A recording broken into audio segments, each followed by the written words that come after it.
Thank you for being here. My name is Tammy Smith, and I will be your host. And joining me today is my workmate, Dan McConnell, and our special guest, Amy Richmond from PwC. We are excited to share with you how an agile HR approach can transform your HR organizations and better support your workforce strategies and business objectives. So first, we're going to start off with a discussion with Dan and Amy, followed with a 10-minute Q&A session. So please send in your questions along the way. All you have to do is just type your question into the chat box, which is located in your right-hand corner of your screen. And we will get to as many questions as we can. And if we don't answer your question, we will respond afterwards. So let's get started. Dan, let me hand it over to you. Great, thanks, Tammy. I'd like to start by offering a little context for how and when we've seen significant change in the role of HR over the decades.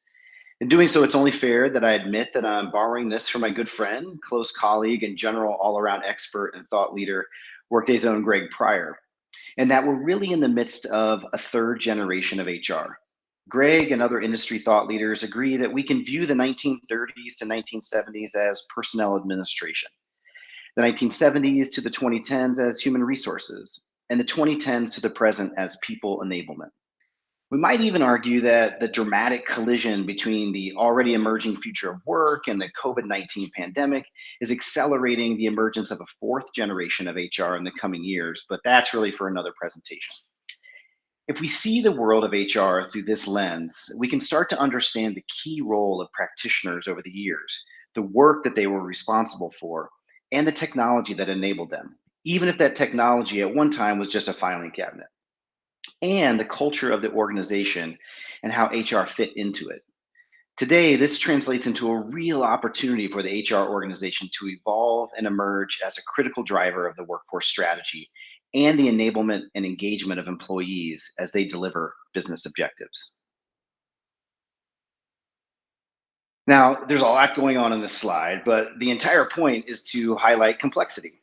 The complexity of the workforce, its skills and capabilities, its expectations, its opportunities, its development, its execution, and its progression, and the complexity of the organization, its strategy, its processes, its policies, its technology, and its enablement.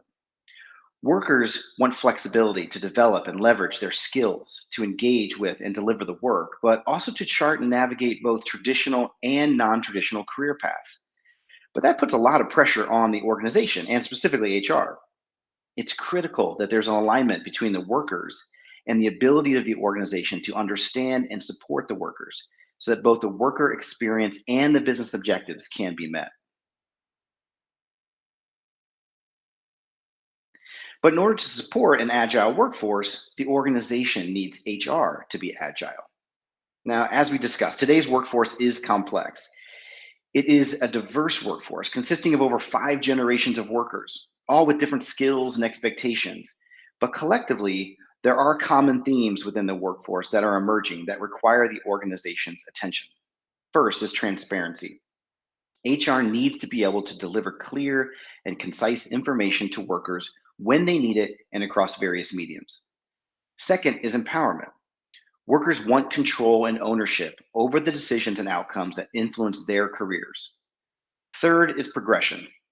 Workers no longer seek an up or out career trajectory, but rather they're looking for opportunities to develop skills, experience challenges, pursue opportunities, and increase pay, regardless of whether or not that fits into a traditional hierarchy.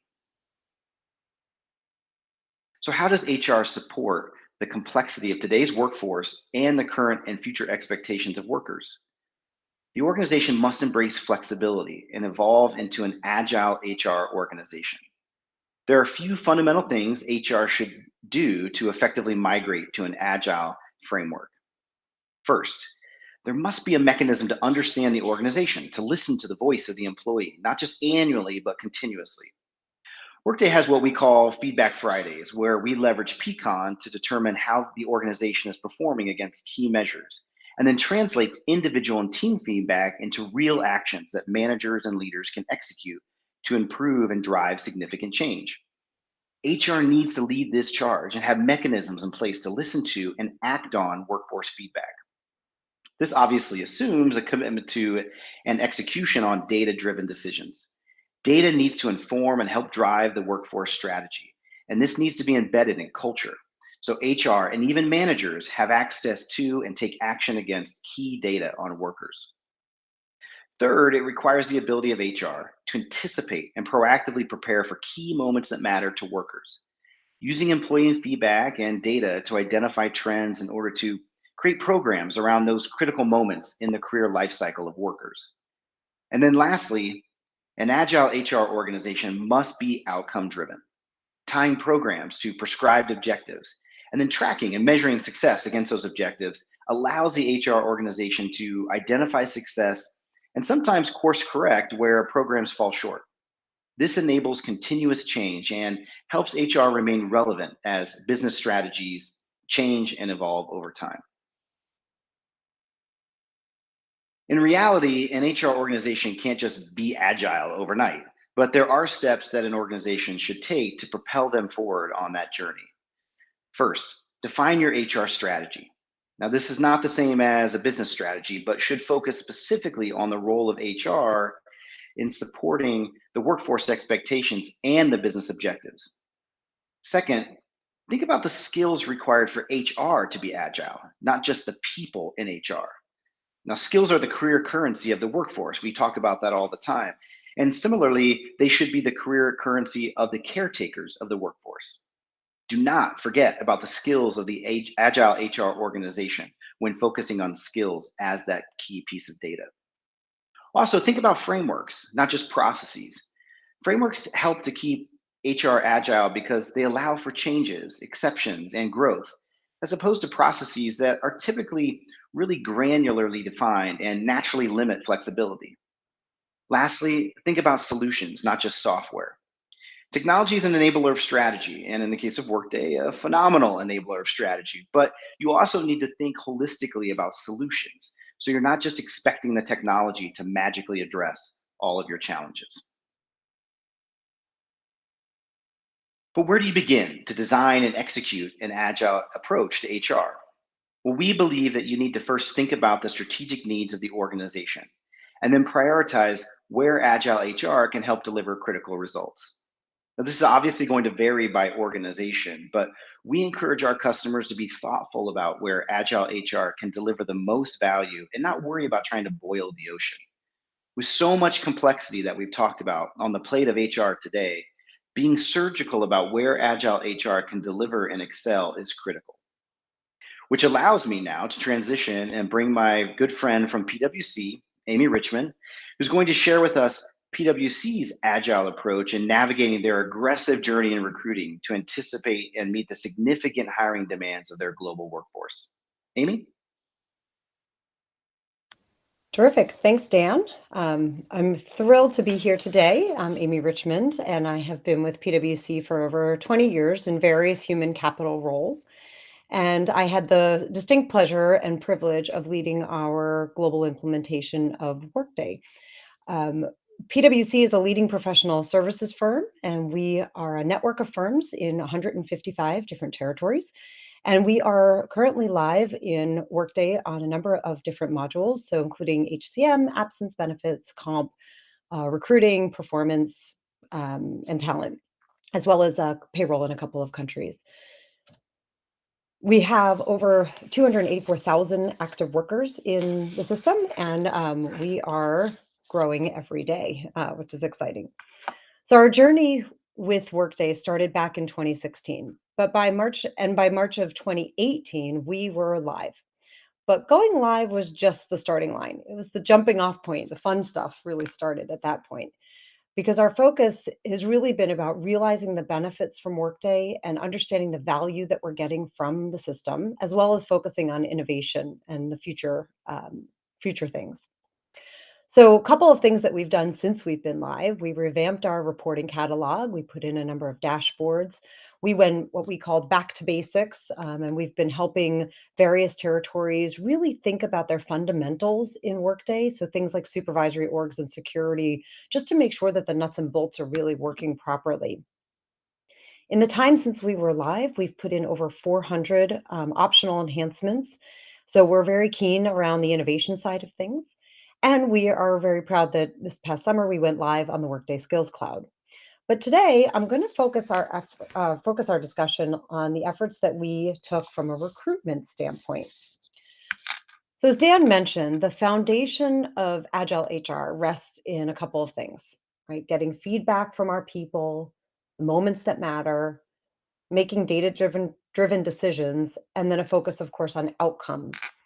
And we used all of these elements when we embarked on this journey around really optimizing how we utilize recruitment. So take yourselves back to the spring of 2020. I know most of us don't really want to do that. But if you remember, hiring just came to almost a complete standstill, as did everything else in the world, of course. But we took that time to focus in on our talent acquisition strategy and how to best leverage Workday to really enable that to come to life. Now, we also knew that hiring has cycles. So at the end of the pandemic, whenever that was going to be, we knew that hiring would pick up. Now, we had no idea that it would pick up to the pace that it is, but I'm really quite glad that we were so focused on taking the time that we did when we did it. So, what did we do? We listened to our internal clients. These are our territories. So, we used a landscape analysis and a survey to really get our teams to tell us what their pain points were. Why was it a challenge to use Workday from a recruitment standpoint? And then we really analyzed that data. And that data told us that we had some major areas where we needed to focus. So the first one was our enable phase. This was really about addressing the pain points. And we also took a look at, there were a number of Workday recruitment enhancements available to us that we hadn't looked at before. So we tried to look at things like what level of impact would they be, how hard would they be to put in, how complex it would be, et cetera, and what would the value be of doing those enhancements. So in this enable phase, we ended up with a really long list of items that we wanted to implement. So we put them into some buckets in order to deliver on the other side of it, the 50 plus enhancements that we did. We focused in on quick wins first, then we focused in on things with really high impact. And then our third bucket was items that would really make a difference, but for more mature and sophisticated groups who really understood how to utilize recruiting. So that made a big difference, and we ended up with those 50 enhancements that were agreed upon and designed by representatives from our territories. So real people who use the system every day actually came together virtually, of course, but to help us design what that would look like. But then we didn't stop there. We created a benefits calculator to help each of those territories really articulate and quantify how much time would be saved by utilizing these enhanced processes or optional features that we put in. And at the end of the day, we estimate that the enhancements we put in will save us about 9,000 hours of recruiter time annually. So if you think about what your recruiters are spending time on, for us, that was a really important thing to get them out in the market, focused in on hiring and less time on utilizing the system. The second thing that we did was around this educate phase. We also quickly realized through that landscape analysis that the majority of our recruiters didn't actually know how to utilize Workday properly. It was really no fault of their own. We had been a long time since we had gone live. There were lots of new recruiters, and it just takes time to really sit down and understand how to utilize the system. So what happened was people created a lot of workarounds, and there's a lot of frustration. So we took a step back and we actually designed a recruitment academy, 3 courses, 101, 201, 301, very simple, but that would really have a really big impact and meaning. And 101 obviously is foundational and it gets more complex as you go. So that way we could train people in real time. As a result, we trained 200 super users virtually across the world who are now in the process of training 1,300 recruiters in our various territories. The number of aha moments and, oh my gosh, I didn't realize it did that, was really quite telling as we went through that process. The last part is just getting people to really utilize the adoption part of this. So we asked our territories to self-assess where they were on this Workday journey. We created a capability maturity matrix to help them really honestly think about where do they fall in this journey? Are they just at the basic fundamentals or are they really optimizing? And that would help inform which enhancements they were ready to adopt and really opt into, and how much upskilling would be needed for their recruiters to be able to get the most out of utilizing Workday recruiting. So as a result, we're seeing that the way that territories actually are utilizing Workday is improving every month from, since we've started this process. So it's all pretty exciting, and it was really about getting quite granular. But that's, I think, the components of Agile HR that you talked about, Dan. Great. So now I appreciate that overview, Amy, but I'd like to now transition to more of a fireside chat. Therefore, we have a fire at our on our screens now. But this will give me an opportunity to ask some pointed questions about your journey, so we can learn a little bit more about some of the things you're doing and have done at PwC. So, obviously your HR organization has a lot of programs and initiatives that you're managing, but you highlighted the significant recruitment transformation at PwC. So I'm curious, what made recruitment the most logical opportunity to embrace such an ambitious agile agenda? Yeah, so for us, recruitment was one of the, newer modules in Workday, and one that we knew we needed to put a lot of those enhancements in that have come out. There's been a lot of change in the product since we first went live. The other thing that I had mentioned was because so much of our hiring had paused, it actually gave our recruitment, our talent acquisition community a little bit of headspace to actually think about what are those challenges. So, my takeaway there is think about where there are volatile, pieces of your business, and when there's a downswing, utilize that to spend time actually optimizing. That way, they could step back, they could think about those pain points, and they could actually spend time with us determining what would make sense to actually enhance. I don't know that right now, when we're in the market, just like every other company is right now, like crazy, that we could take recruiters out and be able to do that. So it's a small window, right? The hiring cycles are back. We've also announced globally our new equation strategy. And we're going to be hiring an additional 100,000 net heads over the next 5 years. We needed to be ready in order to be able to do that, and we needed to be able to save time in that process. Yeah, that's amazing, and very, very exciting, but probably a little Terrifying. bit overwhelming. Yeah, exactly. One of the things we talked about in our short time this morning is, around Agile HR is adaptability and flexibility. You mentioned that when you first started with recruiting, it was a newer product. It significantly changed. It continues to change. So I'm curious, how PwC stay relevant with the innovation and releases specific to recruiting and other areas in Workday to continue that transformation journey? Yeah, and I'll answer this more broadly across all of Workday, but we obviously, get very focused on the mandatory items that are released, and those tend to be our first priority. But we also prioritize all of the optional enhancements. So we've got a team of people that actually go through and try to figure out what is really fit for purpose. And there are certain things that we can say, okay, yeah, that's not our business. Those are for student or university situations, as an example, that wouldn't apply for us. But the other ones we put on a roadmap, and we get really focused around what is going to help us meet our objectives of our network people strategy. So you talked about making sure you have a strategy.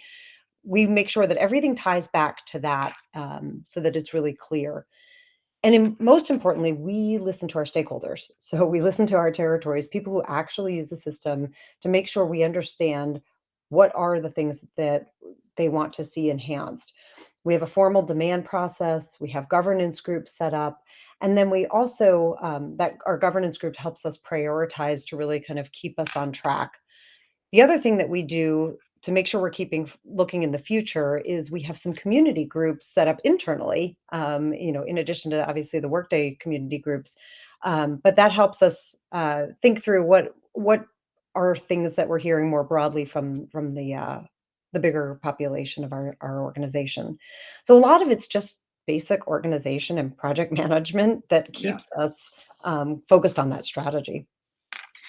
Yeah, so executing on that strategy, right, is hard enough, but getting everyone to buy in and all those types of things is a whole another layer of challenges. So, how are you making the changes stick at PwC when it's probably pretty easy with that many people and that much complexity to just revert back to old ways of working? Yeah, this is probably the biggest challenge that we have in our whole benefits realization journey and getting the value out of the system. It's really getting people to actually adopt new ways of working. And what's so ironic about it is that people are very quick to complain about the old way of doing something, but those old habits die hard. So That's we right. have to help people realize that the change are really, to me, they fall into kind of four categories. It has to be really relevant. Change has to be desired, right? They have to want to change. It has to be really clear what we're doing, and it has to be easy. If it's not easy, people aren't going to do it. So they always equate it back to, changes on your mobile phone. So when we make changes, we try to make sure we do those same things, right? We relate them back to our people strategy, making sure that they're relevant, whether those are big changes or small changes. We spend a lot of time allowing our territories to test things in our non-production environments. Try it out. Tell us what actually works. Give us feedback. We create a whole bunch of materials to break down everything into easy steps, right? So it's just kind of, becomes foolproof when you're trying to adopt something. And then we have those community groups I mentioned before that really allow us to share success stories, to get some feedback as to what, if we think something's going to be really relevant and others are like, nope, not that. But you can tell from the reaction usually what is going to be actually really adopted. So a lot of it, excuse me, is and some of it is actually just one-on-one time with territories, just really helping them. We have a small team, so that's hard to do, but we do spend time just trying to go through and solution together what is going to be most prevalent. So it's kind of all of those things that really help drive some of that true adoption. Yeah, that's great. And you mentioned earlier in your response this idea of benefits realization, right? And probably being able to show progress and success and value to your fellow workers at PwC is pretty critical. So I'd love it if you could say a little bit more about how you're actually getting and measuring value that you're achieving. Yeah, it's so often we finish a project, we just move on to the next thing, and then we forget all about what we actually just did. So we've been really I guess, disciplined about going back and making sure we're continuing to measure. And we look at both the quantitative and the qualitative aspects of measuring the benefit. So I'll give you an example. A couple of years ago, we tried to optimize our performance and compensation processes using Workday. And that's such a core fundamental thing to HR people. It's really hard to get people to change that. So one of the ways that we've been measuring that over time is how many of the territories are actually running the processes in Workday. So that's the quantitative piece of it. But then we also really try to measure the qualitative part, the experience. How does it feel, right? Where are the new pain points? What else can we do to make that more seamless, to make it easier? So I think that's part of it, is just having some discipline to not forget the projects that you've done and really keep on those. Yeah, that's great. Um, well, listen, I certainly appreciate you sharing your experience and expertise, Amy, and we're really thankful for the continued partnership with PwC. Unfortunately, I'm not going to let you off the hook quite yet. I'm going to hand it over to Tammy, and Tammy is going to go through a brief Q&A session with any questions that have come in from our attendees today. Tammy? Great. Great. Thank you. Thank you, Dan and Amy. We're going to now open it up for Q&A. We actually have a few great questions that have been already been submitted. So let's get started here. This is for Amy. What is next for PwC in terms of embracing an agile HR environment? Will you continue with recruitment, or are you planning to shift your focus to another HR function? So yes and yes. So we will, as part of what I just talked about with our benefits realization journey, we will obviously continue to really focus in on the recruitment to make sure we're really getting the value. But we have a whole bunch of other things in store that we are looking to explore. We do want to go back around performance now that quantifiable feedback is out there, right? So that's something that's really piqued our interest. We're interested in looking at, as I mentioned earlier, we just went live on the Skills Cloud. So what are the enhancements that are coming from that? How can we really enhance that journey? And then we're also looking at journeys, talent marketplace. How do we enhance the onboarding experience? So we have a whole list of things on our roadmap that we're looking to optimize. Well, it sounds like you're going to be pretty busy there, Amy. Yeah. All right. Another question here. This is for Dan. Where should I concentrate my team's efforts in using Agile HR thinking? Yeah, great question. Actually, we get this question quite frequently. And as a consultant, I'll answer with my typical consultant response, which is it depends. Because it really depends on, as we talked about earlier in the presentation, where are you in your journey, right? If you're in the early stages, then I think it's important to focus on actually enabling agile structure and frameworks in HR before you try to go out and solve problems for the workforce, right? But if you've established a good framework for your HR organization, then you can go out and start to evaluate through a prioritization lens where you think you can deliver the most value. And that could come from a lens of we really need to get some quick wins and build some credibility within the organization. So let's find some low hanging fruit that we can start to execute against. It may be a situation where the prioritization lens is where can we get the biggest value as quickly as possible? And so you might take on something a little bit more complex. It also could be, as Amy indicated in some of her answers to some of the fireside questions, when do you have time, right? So when is a downturn that you can start to take advantage of some flexibility in bandwidth to dive into some of the granular details that are required to solve for certain organizational or workforce problems. So I think looking at it from that perspective and trying to prioritize based on where you are as an organization is the right place to start to make those decisions. Sure. Great. Thank you. All right. We have, I think we can take one more question here before we wrap it up. This question, this is for Amy. We are looking at recruiting optimization soon and have been live since 2017. Would you be able to share any content on your recruitment academy training? Yeah, we did partner with ourselves, so we used PwC to help us design that, and we absolutely could help other organizations. What was really neat about what we did was we made sure that the academy was really focused in on our configuration and our business processes. So a lot of it is making sure that we understand that you have a really clear understanding of your business process flow, and then where we can really help people along the way. But the feedback we've gotten from it has been incredible, so we would be happy to share and help. Great, thank you. All right, so let me bring back up the slides so I can we can do the top 3 takeaways here. So first, innovation and agility are required for organizations to thrive in an uncertain environment and to better predict and adjust to future change. Secondly, HR organizations that embrace agility are better equipped to empower the workforce and be viewed as an employer of choice. And then lastly, PwC prioritized agility in recruitment before and during the pandemic to differentiate themselves and drive the company's growth. We just want to thank you so much for just taking your time today to join us, and we hope you enjoyed the session. Please make sure to check out our great selection of on-demand content. And from myself, Amy, and from Dan, we just thank you so much and have a great workday.